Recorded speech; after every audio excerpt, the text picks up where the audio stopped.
A very good morning to all of you. आप सभी का स्टडी आईक्यू पर स्वागत है and I am doctor Ranjita. आज के इस लेक्चर से हम लोग शुरू करने जा रहे हैं क्लास 9 साइंस एनसीईआरटी को। तो आज हम शुरू करेंगे क्लास 9 साइंस एनसीईआरटी के chapter number 1 which is matter in our surroundings. हम बात करेंगे जो हमारे चारों तरफ हमें अलग अलग तरीके के मैटर्स दिखाई देते हैं, जो उनके बारे में हम डिटेल में बात करेंगे। तो अगर आप मुझे कांटेक्ट करना चाहते हैं तो this is my email ID, ये मेरा इंस्टाग्राम हैंडल है और ये जो टेलीग्राम लिंक है इस पर आप मेरे सभी लेक्चर्स के पीडीएफ को डाउनलोड कर सकते हैं फॉर रिविजन पर्पस। एंड अगर आप चाहते हैं क्लास 6, 7 और 8 एंड साइंस एनसीईआरटी के चैप्टर्स को पढ़ना तो उन सब के लिंक्स भी इसी टेलीग्राम चैनल पर दिए गए हैं।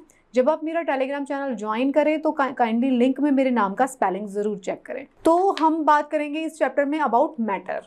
तो मैटर क्या होता है, तो जिसको हम पदार्थ कहते हैं, राइट। तो मैटर क्या होता है, तो everything in this universe is a made up of material which scientist has name matter. जितनी भी चीज़ें अगर आपको इसमें नेचर में दिखाई देती हैं वो सब के सब किसी ना किसी मटेरियल से बनी हुई हैं, उसको हम क्या कहते हैं, मैटर। तो मैटर जो है बहुत ही छोटे छोटे वेरी स्मॉल टाइनी पार्टिकल्स से मिलकर बना होता है।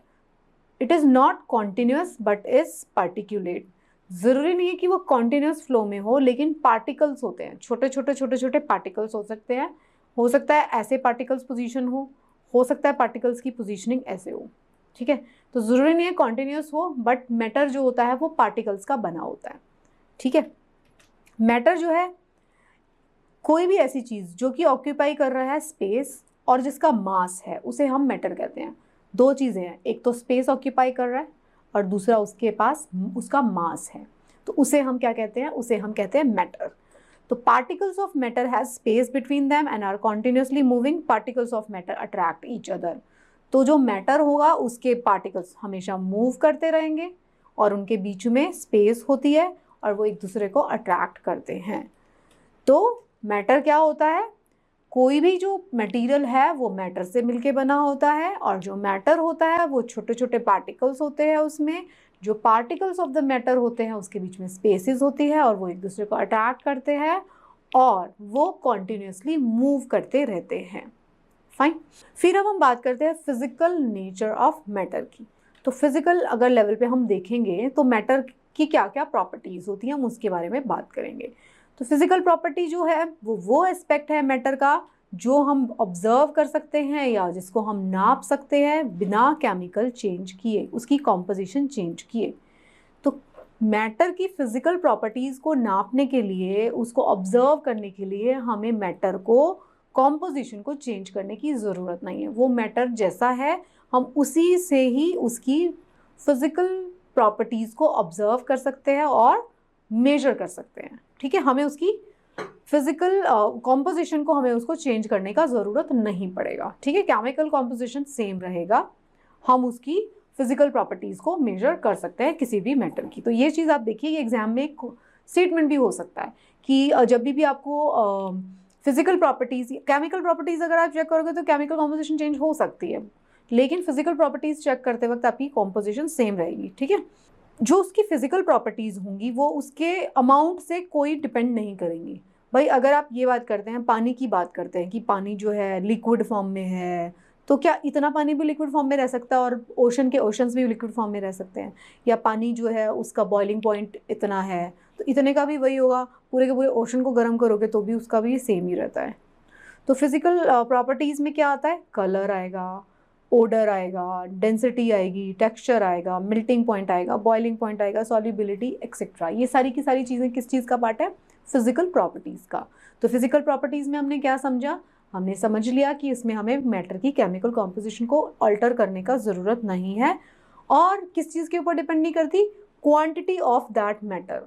तो ये जो स्टेटमेंट है, सेकेंड स्टेटमेंट, ये भी इम्पॉर्टेंट है कि आपके मैटर की क्या फिजिकल प्रॉपर्टीज के मैटर की क्वांटिटी के ऊपर डिपेंड करती है। So answer is no, the physical properties doesn't depend upon the quantity of matter, it is independent of the quantity of matter.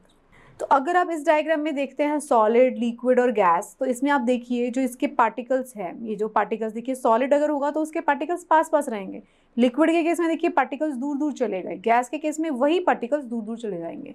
आप वाटर का एग्जाम्पल ले सकते हैं, अगर आप आइस को देखेंगे तो अगर आप देखेंगे उसके तो पार्टिकल्स एकदम पास पास रहते हैं, लिक्विड में वही पार्टिकल्स को दूर दूर चला जाता है। तो अगर इसके बारे में बात करते हैं, सॉलिड क्या होता है, उनकी फिक्स शेप होती है, लिक्विड्स की फिक्स शेप नहीं होती है, इसकी भी फिक्स शेप नहीं होगी, रिजिड होगा, ये नॉन रिजिड का। तो इसमें आप सिर्फ पार्टिकल्स का पोजीशनिंग देखिए, जो पार्टिकल्स होंगे मैटर की अलग अलग स्टेट्स में, सॉलिड, लिक्विड और गैस में, उनके बीच में जो स्पेसेस हैं वो चेंज होते रहेंगे। और जो भी पार्टिकल्स होते हैं मैटर के अंदर, हमने अभी पढ़ा था, उनके बीच में स्पेसेस होते हैं, वो हमेशा मूव करते रहते हैं और एक दूसरे को अट्रैक्ट करते हैं। ठीक है, तो इस स्लाइड में हम लोग बात करेंगे कि पार्टिकल्स जो होते हैं मैटर के, वो matter is comprises influences the particles जो होते हैं एक मैटर में, वो उसकी किस चीज़ को इन्फ्लुएंस करते हैं, उसकी स्टेट को और उसकी प्रॉपर्टीज़ को। तो उस मैटर के पार्टिकल ही उस मैटर की फिजिकल प्रॉपर्टीज़ के लिए रिस्पॉन्सिबल है। फॉर एग्जाम्पल H2O क्या होता है, वाटर, तो वाटर का मॉलिक्यूल, तो वो उसकी प्रॉपर्टीज़ उसके अकॉर्डिंग होंगे, CO2 का मॉलिक्यूल, उसके प्रॉपर्टी उसके अकॉर्डिंग होंगे। तो फिर हम बात करते हैं अब particles of matter have space between them, ये हम जान चुके हैं। जो भी एक पार्टिकल बना होगा उसके मैटर बना होगा उसके पार्टिकल्स के बीच में स्पेस होगी। और क्या होगा, इस कैरेक्टर्स की वजह से क्या होता है, solubility of a substance in other substance, ये जो स्पेस होती है जो बीच में, एक सब्सटेंस जो होता है वो दूसरे सब्सटेंस में सॉल्युबल होता है। सॉल्युबल कहाँ होता है, वो जो ये स्पेसेस खाली होते हैं उन्हीं के बीच में जाके फिट हो जाता है ना कहीं पे। पानी है, उसके अंदर आप चीनी घोलेंगे, हमने एक्सपेरिमेंट में देखा है छोटी क्लासेस में, उसमें चीनी घोलते जा रहे हैं, 1 चम्मच 2 चम्मच 4 चम्मच 6 चम्मच, तो घुलती जाएगी, बट एक स्टेज ऐसी आएगी कि वो चीनी और घुलना बंद हो जाएगी। उसका मतलब क्या है, पानी के बीच में जितनी भी स्पेस थी वो सारी ऑक्यूपाई हो गई, अब और नहीं भरेगी वो। ठीक है, तो इसकी वजह से क्या पता चलता है, solubility of substance in another substance. वही इन्होंने शुगर और वाटर का ही एग्जाम्पल लिया है। तो जब तक जाती रहेगी जब तक उसके बीच में एम्प्टी स्पेसेस बाकी रहेंगे वाटर के मॉलिक्यूल्स के बीच में, बट जैसे ही वाटर मॉलिक्यूल्स के बीच में एम्प्टी स्पेसेस सारे खत्म हो जाएंगे तो क्या हो जाएगा, precipitation of that sugar starts. वो शुगर जो है अब शुगर क्रिस्टल्स के फॉर्म में आपको मिलना शुरू हो जाएगी, फर्दर घुलना बंद हो जाएगी। जैसे आप उसको गर्म कर देंगे तो क्या होगा, और घुल जाएगी, और जब आप ऐसे सिचुएशन में ठंडा करेंगे उसको तो क्रिस्टलाइजेशन हो जाती है फिर। ठीक है, ये हमने छोटी क्लासेस में पढ़ा है। फिर हम बात करते हैं जो पार्टिकल, सेकेंड प्रॉपर्टी क्या है, particles of matter are always in motion, ये भी हमने पढ़ा अभी, वो हमेशा कॉन्टिन्यूसली मोशन में रहते हैं। रैंडम मूवमेंट शो करते हैं due to kinetic energy they possess, तो उनके पास क्या है, काइनेटिक एनर्जी। अब अगर आपसे एक स्टेटमेंट में ऐसा आता है कि पार्टिकल्स जो किसी मैटर के बने होते हैं उसके अंदर काइनेटिक एनर्जी होती है कि पोटेंशियल एनर्जी, तो उसके जो मॉलिक्यूल्स जो होंगे, पार्टिकल्स जो होंगे, उनके अंदर क्या होगी, काइनेटिक एनर्जी होगी। रैंडम मूवमेंट्स वो करते रहेंगे।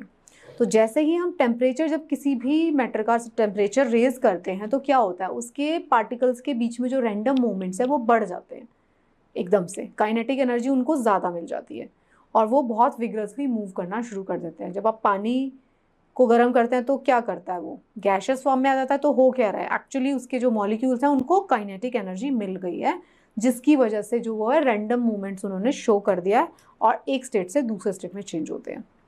तो ये डायग्राम हम पहले भी देख चुके हैं, सॉलिड के पार्टिकल्स में लीस्ट स्पेस हो रही है, फिर लिक्विड में और कम स्पेस है और हायर अट्रैक्शन है, स्ट्रॉन्गेस्ट अट्रैक्शन होगी, इसमें लोएस्ट अट्रैक्शन होगी, तो उससे हम गैस बनते हैं। सिमिलरली अगर आप यही गैस के मॉलिक्यूल्स को कंप्रेस कर देंगे प्रेशर से और साथ में इसको ठंडा कर देंगे, ठंडे करने से क्या होगा, उसकी जो एनर्जी जो उसको हीट दे रही थी वो कम हो जाएगी और ये क्या होगा, पास पास आ जाएंगे, तो ये इस स्टेट में आ जाएंगे।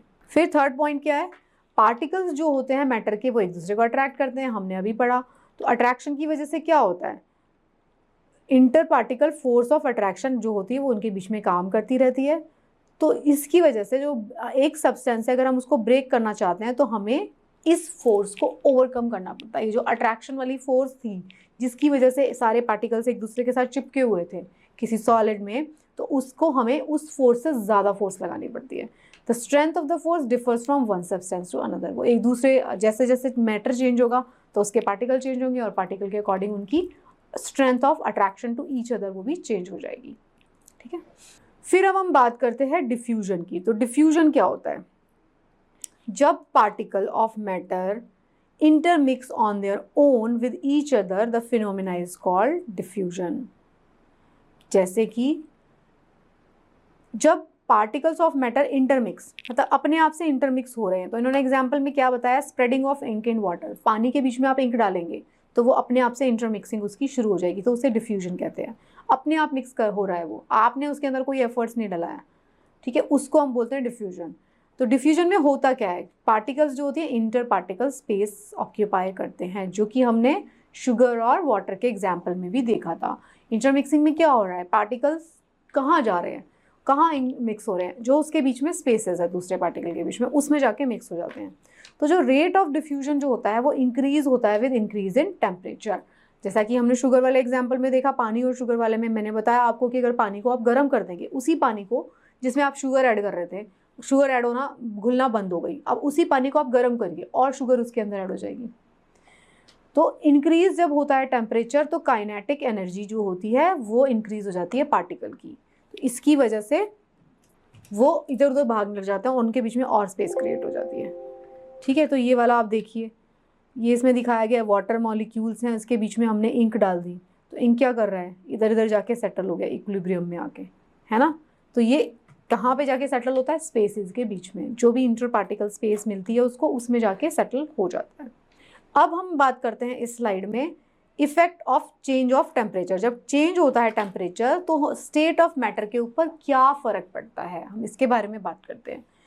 जैसे ही टेम्परेचर इंक्रीज होगा तो क्या होगा, अब आप समझ चुके हैं, काइनेटिक एनर्जी इंक्रीज हो जाएगी पार्टिकल की, और उससे क्या होगा, उनके बीच में जो वाइब्रेशन है विद हायर एनर्जी, वो ज़्यादा एनर्जी से वाइब्रेट करने लगेंगे। टेम्परेचर आपने दे दिया, इस मॉलिक्यूल को टेम्परेचर दे दिया नीचे से टेम्परेचर, तो क्या होगा, इसके बीच में जो है, इसको जो है काइनेटिक एनर्जी मिल गई और ज़्यादा, और ये बहुत ज़्यादा मूव करने लगेगा, हायर एनर्जी के साथ मूव कर रहा है। तो फिर क्या होता है, इंटर पार्टिकल जो फोर्स ऑफ अट्रैक्शन जो होती है वो रिड्यूस हो जाती है।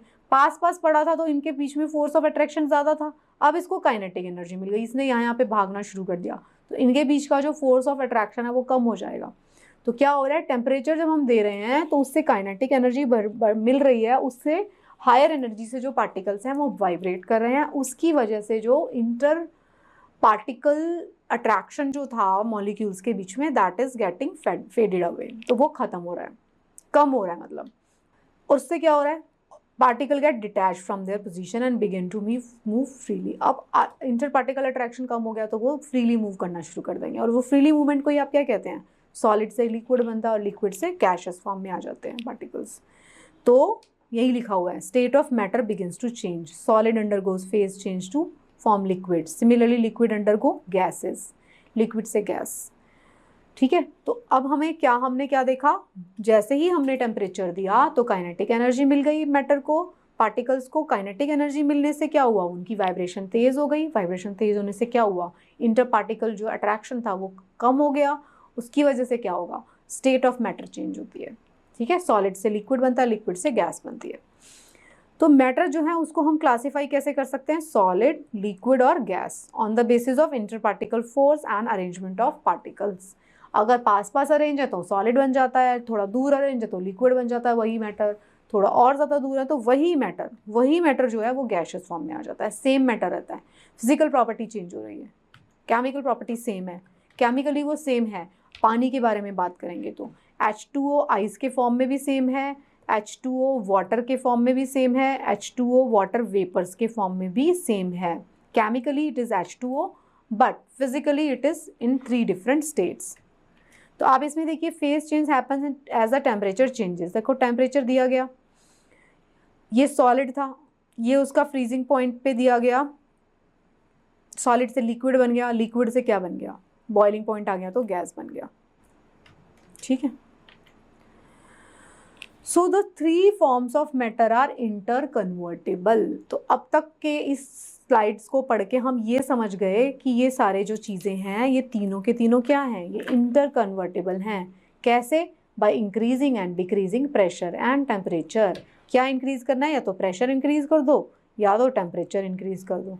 प्रेशर अगर आपने इंक्रीज कर दिया, पास पास आपने उसको फोर्सफुली लेकर आ गए, टेम्परेचर इंक्रीज कर दिया, डिक्रीज कर दिया तो आपने उसकी एनर्जी लेवल पे प्ले कर रहे हो। Ice can be converted to solid liquid by increasing the temperature. ठीक है। तो टेम्परेचर और प्रेशर चेंज करेंगे जैसे जैसे हम किसी भी मैटर का, तो उसकी फिजिकल स्टेट चेंज होती जाएगी। So this was the take away from these very slides. तो अब हम नेक्स्ट पॉइंट पे आगे बढ़ते हैं। तो नेक्स्ट पॉइंट क्या है? Melting point. अब मेल्टिंग पॉइंट क्या होता है आप अच्छे से जानते हैं। मेल्टिंग पॉइंट वो पॉइंट टेम्परेचर है जिस पे कि solid melts to become liquid, हम सब अच्छे से जानते हैं। At the atmospheric pressure is called the melting point. अब इसमें लिखा हुआ है एट द एटमॉस्फेरिक प्रेशर, ये भी इंपॉर्टेंट है। एटमॉस्फेरिक प्रेशर जो है उसके ऊपर हम मेल्टिंग पॉइंट को चेक करते हैं। ऐसा नहीं है कि जहाँ पे प्रेशर डिक्रीज हो गया या नो प्रेशर कंडीशन में चेक कर रहे हैं। एटमॉस्फेरिक प्रेशर जहाँ पे प्रेजेंट है उधर हम इसको चेक करते हैं मेल्टिंग पॉइंट को। जो मेल्टिंग पॉइंट होता है सॉलिड का, वो क्या इंडिकेट करता है? Strength of force of attraction between the particles. उसके अंदर कितनी स्ट्रेंथ है, कितनी एनर्जी देने के बाद उसके पार्टिकल के बीच में इतनी रैंडम मूवमेंट शो हो गई कि वो अपनी स्टेट से चेंज हो गया, सॉलिड से लिक्विड बन गया, लिक्विड से गैस बन गया। तो वो ये चेक करता है। फिर ये मेल्टिंग पॉइंट की बात करी थी, मेल्ट हो गया। फिर बॉइलिंग पॉइंट, लिक्विड से क्या हो रहा है? गैशियस फॉर्म में आ गया। ठीक है, तो उसको हम बॉइलिंग पॉइंट कहते हैं। सेम वही बात है इसमें भी, एटमॉस्फेरिक प्रेशर का ध्यान रखना। एटमॉस्फेरिक प्रेशर जब जितना है प्रेजेंट उसके ऊपर हम उसको देखते हैं। तो boiling is a bulk phenomena. अब आप इस चार्ट में देख सकते हैं सॉलिड, लिक्विड और गैसेस के बीच में क्या डिफरेंस है। इसको आप रीड कर सकते हैं ऑन योर ओन। हम एक उसमें देख लेते हैं, स्ट्रॉन्ग इंटरमोलिकुलर फोर्स। मतलब इसमें कुछ भी रटने की ज़रूरत नहीं है, once you will read it आपको खुद से ही समझ में आ जाएगा। इंटर पार्टिकल फोर्स जो है, इंटरमोलिकुलर फोर्स जो ये स्ट्रॉन्गेस्ट किस में होगी? लिक्विड सॉलिड के केस में सबसे पास पास पड़े हुए हैं। और स्पेस कहाँ पे? इंटरमोलिकुलर स्पेस कम कहाँ पे होगा? सॉलिड में। मतलब इसमें नथिंग हैज़ टू बी रट्टोफाई, आपको सिर्फ पढ़ के समझ में आ रहा है कि सॉलिड के ज़्यादा पास पार्टिकल हैं तो अट्रैक्शन उनके बीच में ज़्यादा है। हाई डेंसिटी होगी, melting point and boiling point होगा। Solids can not be compressed, solids can not flow. ठीक है, इसमें कुछ ऐसा नहीं लिखा हुआ, इसी से आप इसको कंपेयर कर लीजिएगा। You can read it. फिर अब हम इसमें बात कर रहे हैं कि मैटर जो है can change in a state from solid to liquid and from liquid to gas and vice versa. एक फॉर्म से दूसरे फॉर्म में, दूसरे फॉर्म से पहले फॉर्म में आ जाते हैं। सॉलिड को अगर आप हीट दोगे तो लिक्विड बन जाएगा, लिक्विड को हीट दोगे तो गैस बन जाएगा, गैस को कूल करोगे लिक्विड बन जाएगा, लिक्विड को फ्रीज करोगे सॉलिड बन जाएगा। तो टेम्परेचर के साथ हम प्ले कर रहे हैं। साथ में इसमें प्रेशर भी आता है, तो हम प्रेशर के साथ भी प्ले कर सकते हैं। तो टेम्परेचर का इफेक्ट क्या होता है?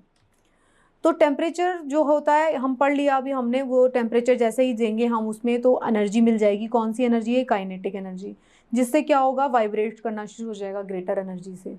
तो जैसे ही काइनेटिक एनर्जी इंक्रीज होगी तो पार्टिकल जो होंगे अपनी फोर्स ऑफ अट्रैक्शन को छोड़ देंगे और दूर दूर भागना शुरू हो जाएंगे एक दूसरे से।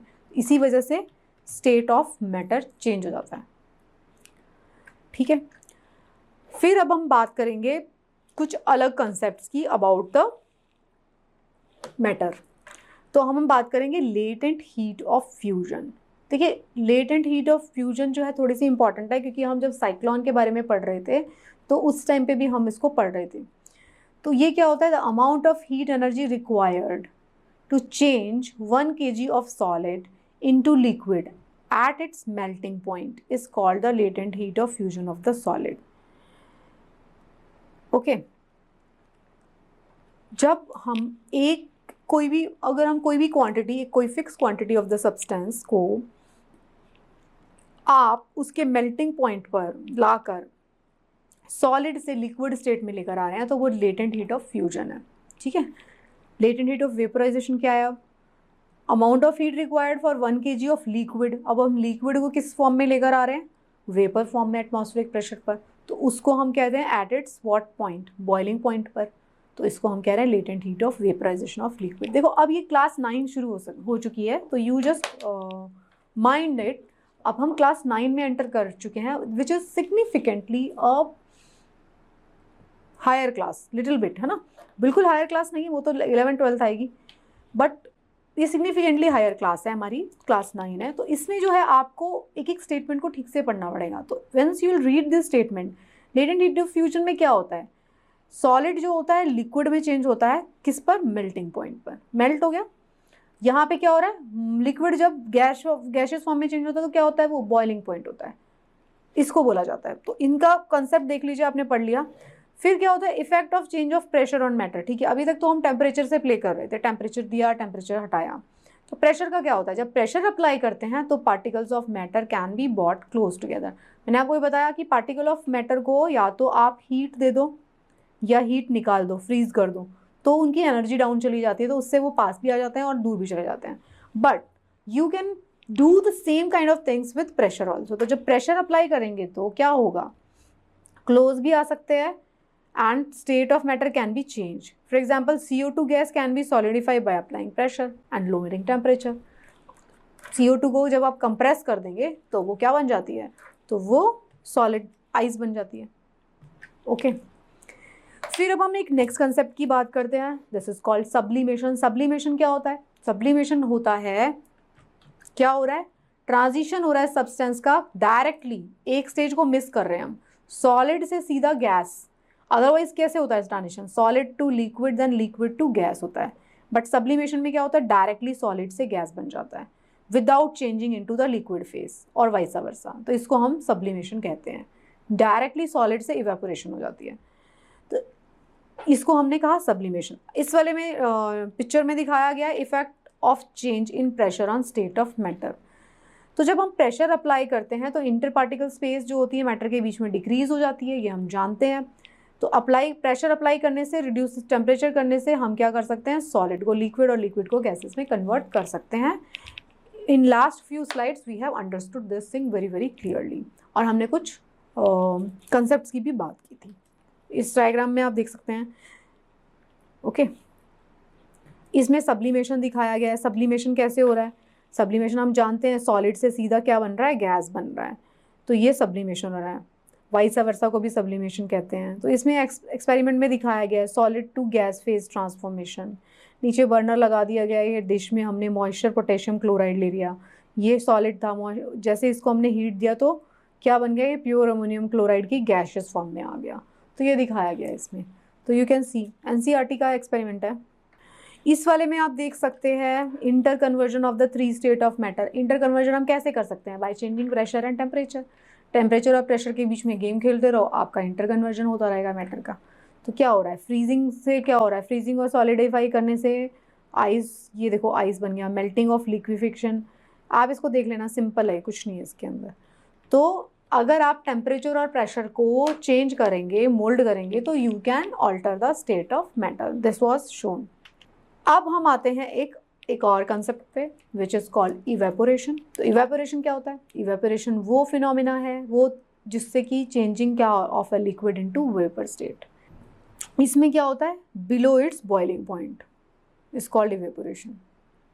मतलब क्या हो रहा है, टेम्परेचर, अब ये टेक्निकल वर्ड्स हैं, देखो बॉइलिंग पॉइंट तो आप जानते हो ना, बॉइलिंग पॉइंट पे आया एक लिक्विड को आपने बॉइलिंग पॉइंट तक गर्म किया और उसका क्या हुआ, वो गैशियस फॉर्म में आ गया। बट इवेपोरेशन में क्या हो रहा है, लिक्विड जो हो रहा है चेंज हो रहा है वेपर स्टेट में eight any temperature below its boiling point. उसको बॉइलिंग पॉइंट तक जाने की ज़रूरत नहीं पड़ रही है। Before achieving the boiling point also the liquid is getting vaporise, तो उसको हम कहते हैं इवेपोरेशन। कहाँ पे होता है ये, हमारे नेचर में हमें देखने को मिलता है, सरफेस फिनोमिना है। इसमें होता क्या है, लिक्विड स्टेट से the molecules in liquid state undergoes a spontaneous transition to the gaseous phase at any temperature below its boiling point. मतलब बिलो बॉइलिंग पॉइंट रहना जरूरी है, तभी हम इसको बोलेंगे इवेपोरेशन। एग्जाम्पल क्या है, gradual drying of damp clothes is caused by evaporation of water. गीले कपड़े आपने डाल दिए सुखाने के लिए, तो उसमें क्या हो रहा है, इवेपोरेशन हो रहा है। फिर फैक्टर्स क्या अफेक्ट करते हैं इवेपोरेशन को, temperature, surface area, humidity, wind speed, ये सारे के सारे फैक्टर्स हैं जो अफेक्ट करते हैं इवेपोरेशन में। इवेपोरेशन हमने देख लिया नेचुरल फिनोमेना है, बिलो बॉइलिंग पॉइंट पे लिक्विड जो हो रहा है कन्वर्ट हो रहा है गैसियस फॉर्म में। फैक्टर्स क्या क्या आ रहे हैं, टेम्परेचर, टेम्परेचर क्या करता है, रेट ऑफ इवेपोरेशन को इंक्रीज करता है। इंक्रीज टेम्परेचर होगा तो evaporation is equal to increase evaporation. Surface area क्या है, ऑब्वियसली इवेपोरेशन को इंक्रीज करता है, higher the surface area higher the evaporation rate. Humidity क्या है, डिक्रीज करती है।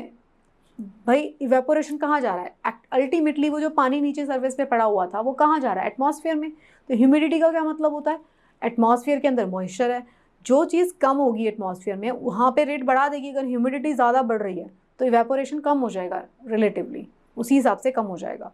आपने देखा होगा बारिशों के दिन में कपड़े नहीं सूखते क्योंकि एटमॉस्फेयर में पहले से ही मॉइस्चर है। सूखे दिन में अगर आप कपड़े डाल दोगे, बिल्कुल सूखी सूखी, बिल्कुल बारिशें नहीं हुई है, एकदम ड्राई एटमॉस्फेयर है, तो अगर आप उस दिन कपड़े सुखाने डालोगे वो फटाफट सूख जाएंगे। विंड स्पीड ऑब्वियसली वो इंक्रीज कर देगी। तो these are all factors which affect the evaporation rate. Cooling due to evaporation. अच्छा, अब इवेपोरेशन जब होती है तो क्या फ़र्क पड़ता है, होता क्या है? तो जब इवेपोरेशन होती है तो क्या हो रहा है, अल्टीमेटली क्या हो रहा है, पार्टिकल जो है ऑफ लिक्विड एब्जॉर्ब एनर्जी, उन्होंने एनर्जी एब्जॉर्ब किया सराउंडिंग से to overcome the inter particle force of attraction and undergo phase change. मतलब क्या हुआ, यहाँ पे पानी पड़ा था, इसको टेम्परेचर लिया इसने, टेम्परेचर से इसको क्या मिली, काइनेटिक एनर्जी। उससे क्या हुआ, इसके पार्टिकल की फोर्स जो थी दूर दूर हो गई, वो रैंडमली उन्होंने वाइब्रेट करना शुरू कर दिया, तो ये चेंज हो गया गैशियस फॉर्म में। ठीक है, तो ये गैशियस फॉर्म में ऊपर उड़ गया। जो ये हीट एब्जॉर्ब होती है सराउंडिंग से मेक्स द सराउंडिंग कूल। अब ये चीज़ देख लीजिए, क्यों कूलिंग होती है, जब इवेपोरेशन होती है तो कूलिंग क्यों होती है? क्योंकि जो एटमॉस्फेयर के अंदर हीट थी ना चारों तरफ, वो सारी हीट किसने एब्जॉर्ब कर ली, वो वाटर ने एब्जॉर्ब कर ली। वाटर ने उसको एब्जॉर्ब करके ही तो उसको काइनेटिक एनर्जी मिली। इसी काइनेटिक एनर्जी को तो उसने यूज़ किया किस में, अपने आप को कन्वर्ट करने में गैशियस फॉर्म में। तो वही जो हीट थी which was present in the atmosphere, जिसको वाटर ने एब्जॉर्ब करके वो गैशियस फॉर्म में आ गया, इसी हीट को यूज़ करके। तो अब अगर वो हीट कम हो गई which is absorb by the water, तो क्या होगा, एटमॉस्फेयर ठंडा हो जाएगा, क्योंकि वो गर्म हीट जो थी वो तो एब्जॉर्ब कर ली वाटर मॉलिक्यूल्स ने। इसी वजह से जब भी इवेपोरेशन होती है, चाहे वो हमारे पसीने के सूखने से होती है या तो आप कहीं पानी डाल दो उसके उड़ने से होती है, तो एटमॉस्फेयर ठंडा हो जाता है। आपने देखा होगा जब बहुत ज़्यादा गर्मी पड़ती है तो लोग क्या करते हैं, पानी का छिड़काव करते हैं। पानी का छिड़काव करने का पर्पज़ क्या है, वो पानी को छिड़क देंगे तो वो पानी उड़ेगा, तो वो जो आसपास की जो हीट है उसको तो ऑब्जॉर्ब करके उड़ेगा, तो उससे एटमॉस्फेयर ठंडा हो जाता है। सिमिलरली जब हमारे को बहुत ज़्यादा पसीना आ रहा होता है, जब वो पसीना सूखता है तो क्या होता है, ठंडा फील करते हैं। I hope you understood this concept. तो इवेपोरेशन में हो क्या रहा है, इवेपोरेशन में फैक्टर अफेक्टिंग इवेपोरेशन, फैक्टर्स तो आपने देख लिए। लिक्विड से हाई एनर्जी मॉलिक्यूल से गैस बन रहे हैं, less force of attraction more force, मतलब आप समझ गए, यहाँ पे पानी पड़ा हुआ था, उसको हीट मिल गई चारों तरफ से, उसने एब्जॉर्ब कर ली ये हीट, और उसके पार्टिकल्स के बीच में एनर्जी बढ़ गई और उन्होंने रैंडमली मूवमेंट शो कर दिया और वो गैसियस फॉर्म में चेंज हो गए, जिससे कि क्या हुआ, अल्टीमेटली अफेक्ट क्या हो रहा है, उसकी वजह से अफेक्ट यह आ रहा है कि हमारा एटमॉस्फेयर कूल हो गया, ठंडा हो गया। तो ये था ये चैप्टर। आपने इसमें इवेपोरेशन के बारे में देखा, आपने ये देखा मैटर के पार्टिकल्स के बारे, पार्टिकल्स ऑफ मैटर के बारे में हमने बात किया। हमने ये बात किया कि किस तरीके से टेम्परेचर और प्रेशर को प्ले करके हम पार्टिकल्स ऑफ मैटर को चेंज कर सकते हैं और मैटर का फिजिकल प्रॉपर्टी चेंज हो सकता है। हमने ये भी बात की कि फिजिकल प्रॉपर्टी को मेजर करने के लिए हमें मैटर का कॉम्पोजिशन चेंज करने की ज़रूरत नहीं है।